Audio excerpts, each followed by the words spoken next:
সুপ্রিয় দর্শক, এইমাত্র ভারত-পাকিস্তান যুদ্ধ নিয়ে মুখ খুললেন বাংলাদেশের প্রাক্তন প্রধানমন্ত্রী শেখ হাসিনা। তিনি যা বললেন আপনারা শুনলে সবাই চমকে উঠবেন। তাই তো ভিডিওটি না টেনে প্রথম থেকে শেষ পর্যন্ত দেখতে থাকুন।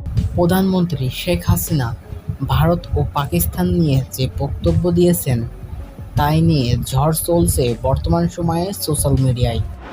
কোথায় ভারত আর পাকিস্তানের গোলমাল, কাশ্মীরে একটা জঙ্গি কাজ হবে, সেই জন্য ইউনূস সাহেব বলে দিলেন কি যে আমাদের যুদ্ধের প্রস্তুতি নিতে হবে।